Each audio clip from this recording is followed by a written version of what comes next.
Pour le sommaire, les actualités nationales dominées par Grand Magal de Touba 18 Safar dans la ferveur. Magal 2023, 9 décès dans des accidents de la circulation. Macky Sall à Nairobi pour le sommet africain sur le climat. Nécrologie, décès de la journaliste de TFM Fatou Kiné Dème et de l'acteur Jean-Paul Dalméda. Ensuite, pour les actualités internationales dominées par Gabon, le général Oligui, président de transition, promet le pouvoir aux civils. Et enfin, sur un mot du sport, Sénégal-Algérie, les choix du coach, son début de saison, Crépin à cœur ouvert. Dakar Touba, le policier qui escortait un vendeur de téléphone portable identifié et suspendu après la publication de la vidéo du motard de la police qui escortait le convoi d'un jeune vendeur de téléphone portable. Son Hibou Télécom, la police aurait sanctionné le limier. La vidéo fait le buzz sur les réseaux sociaux depuis hier samedi. Un motard de la police a été filmé en train d'escorter le convoi d'un jeune commerçant et célèbre vendeur de téléphone portable. Ce dernier aurait payé pour être escorté. D'après la RFM, la police a sévi. L'homme de tenue servait de flèche, dégageant les autres véhicules pour éviter au convoi du jeune vendeur les immenses bouchons. Selon la RFM, les responsables de la police qui n'ont pas aimé du tout cette scène auraient pris des sanctions à l'encontre du limite. Magal 2023, 9 décès dans des accidents de la circulation. Les sapeurs-pompiers ont fait état dimanche de 9 décès enregistrés dans des accidents de la circulation depuis l'activation du centre opérationnel de leur poste de commandement le 1er septembre dernier pour les besoins du Grand Magal de Touba. À moins de 24 heures du Magal, la Brigade nationale des sapeurs-pompiers a enregistré 9 pertes en vie humaine dues à des accidents de la circulation, a indiqué le chargé de la communication au détachement de la BNSP déployé à l'occasion du Grand Magal de Touba, capitaine Darindour. Le bilan à mi-chemin depuis l'activation du centre opérationnel au niveau de notre poste de commandement le 1er septembre dernier fait état de 94 sorties réalisées par les sapeurs-pompiers au cours desquelles ont été enregistrées 361 victimes, dont 352 sauvées et 9 autres décédés, a-t-il précisé lors d'un entretien avec la presse. Le capitaine Darindour a ainsi invité les automobilistes et autres conducteurs d'engins motorisés à lever le pied et à surtout respecter le code de la route tout en tenant compte de l'état glissant de la route en cette période d'hivernage. Le Grand Magal de Touba a vécu hier lundi 4 septembre 2023. Plus de 5 millions de pèlerins et 17 délégations étrangères ont été accueillis à l'occasion de la célébration de la 129e édition du Grand Magal, selon le président de la commission culture et communication du comité d'organisation du dit événement, Serigne Abdoul Ahad Baké. Aujourd'hui, nous recevons plus de 5 millions de personnes ainsi que 17 délégations venues de pays étrangers, a-t-il déclaré lors d'un entretien avec l'APS en marge de la grande conférence du Magal.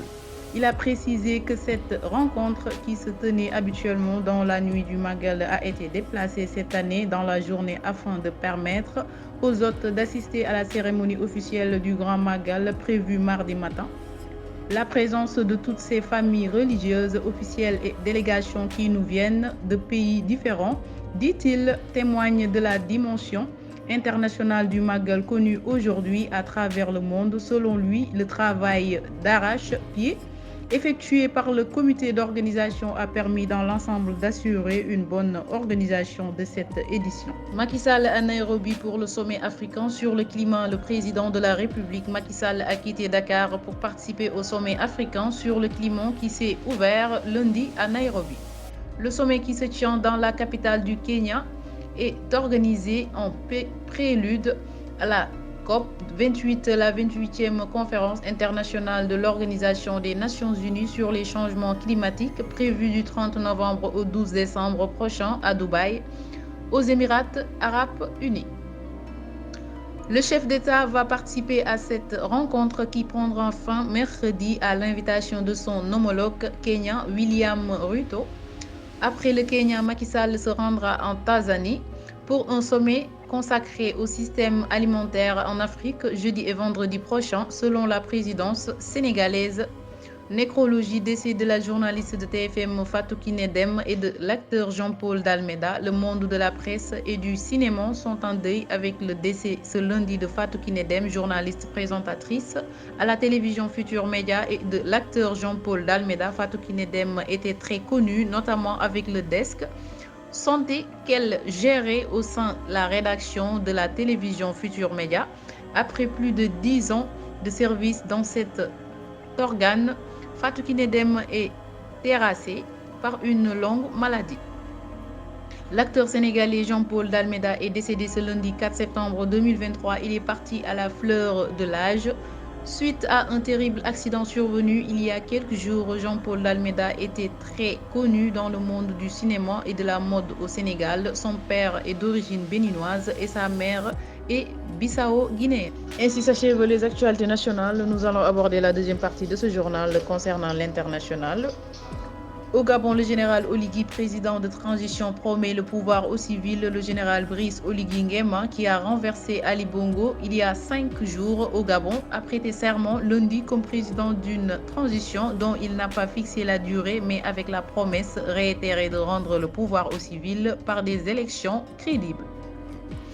Des militaires avaient proclamé le 30 août la fin du régime d'Ali Bongo Ondimba, qui dirigeait le Gabon depuis 14 ans, moins d'une heure après la proclamation de sa réélection lors du scrutin contesté du 26 août. Le lendemain, les chefs des corps de l'armée et de la police réunis dans un comité pour la transition et la restauration des institutions, avec à leur tête le général Oligui, avait accusé l'entourage du chef de l'État en résidence surveillé, notamment son épouse et l'un de ses fils, de détournement massif d'argent public et d'une gouvernance irresponsable.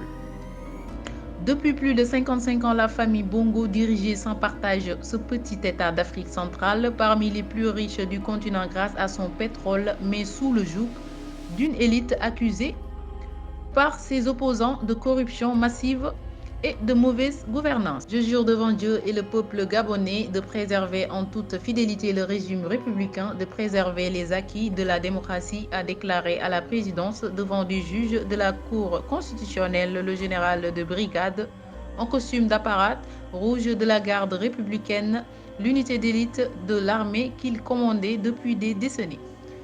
Au Guinée-Bissau, le président Embalo renforce sa sécurité, écarte tout risque de coup d'État. Le président de Guinée-Bissau, Umaro Sissoko Embalo, a nommé 2 nouveaux responsables chargés de sa sécurité qui ont pris leurs fonctions lundi sans lier cette décision au coup d'État. Récemment survenu en Afrique, dans un pays habitué aux coups de force, a constaté un journaliste de l'AFP.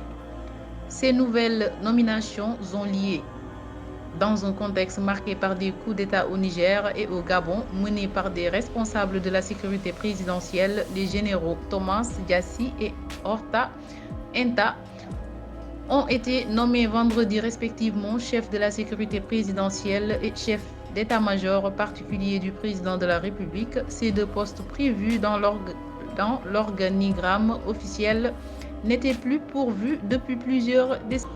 Abordant le sport au Sénégal, l'Algérie, les choix du coach, son début de saison, Crépin à cœur ouvert. Le milieu de terrain de Lyon, Crépin Diatta, a évoqué plusieurs sujets ce lundi après la première séance d'entraînement de l'équipe du Sénégal à Diamniadio. En prélude au match amical contre l'Algérie prévu le 12 septembre 2023 à domicile, retrouvailles Lyon et Fennec. La sélection, son début de saison avec l'AS Monaco. Comme vous avez pu voir, on a commencé. On n'a pas voulu perdre de temps parce qu'il y a un match qui nous attend. C'est vraiment un match très important pour nous et le peuple sénégalais. On peut dire qu'on est rentré dans le vif du sujet. On a travaillé physiquement, on a poussé pour pouvoir être au rythme de bien préparer ce match. Retrouvailles Sénégal-Algérie, parfois j'attends les gens parler de revanche. Il ne faut pas le prendre comme ça parce que le football, c'est le football. C'était en 2019, ils nous ont gagné. Aujourd'hui, on est en 2023. Derrière ça, le Sénégal a été champion d'Afrique. Cela veut dire qu'il y a eu beaucoup de progression. Nos remerciements à toute l'équipe de la rédaction et merci de votre fidélité. À toutes et à tous, je vous souhaite de passer d'agréables soirées en compagnie de nos programmes. C'était Gagne Shrifal, la présentation.